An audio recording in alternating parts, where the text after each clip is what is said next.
من نيجي نتكلم على دي، يبقى انت قدامي الاستاذه الفاضله منى الشاذلي.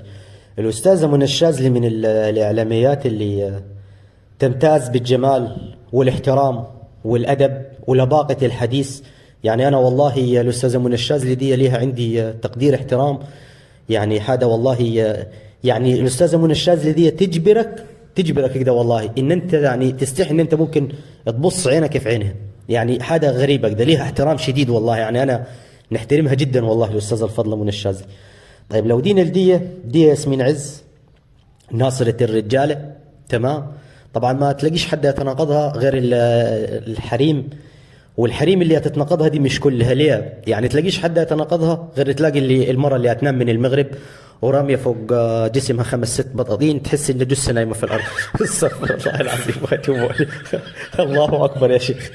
هذه اللي تلاقيهم يتناقضوا الاستاذة ياسمين عز.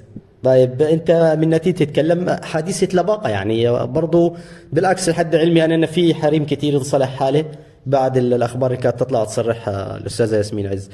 طيب انت لو ديت لدي، طبعا انت هنا قدام الاستاذة رضوى الشربيني. طب رضوى الشربيني طبعا جمال من جناب، تمام، ولباقة حديث. بس المشكلة اللي في النقطة اللي مع رضوى الشربيني ان هي بان يعني صدمتها مع واحد كان ذكر ارنب مش راجل يعني.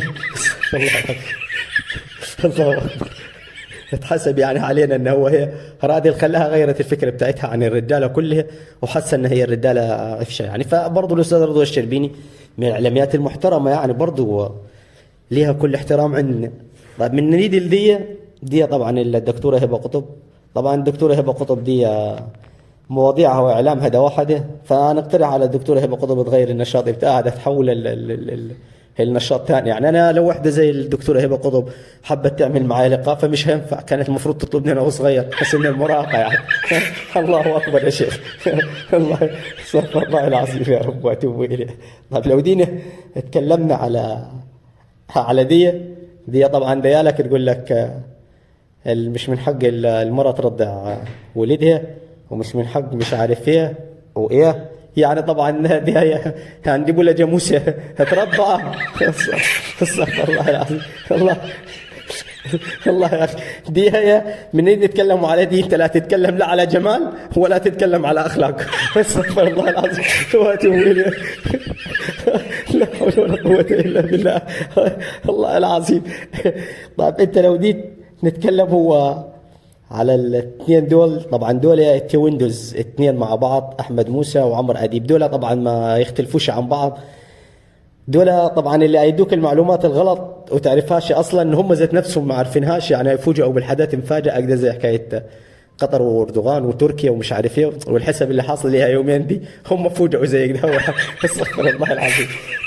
لو دينا احنا قلنا الاستاذه منى الشاذلي هتعمل مثلا معايا لقاء، لو طلبت الاستاذه منى الشاذلي تعمل معي لقاء في دقيقه والله نكون عنده دقيقه بالضبط.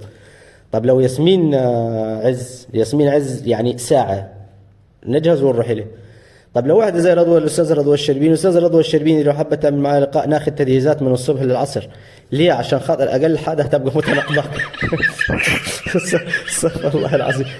طب بالنسبه لاحمد موسى وعمرو اديب، احمد موسى وعمر اديب دول لو حبوا يعملوا معي لقاء لا هم يفتحوا بس مباشر وكفايه نتواصل انا وهم على الواتس.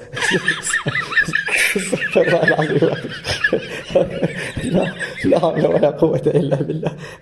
اعزائنا المشاهدين، اشتراك ولايك في القناه حبايبنا الغاليين.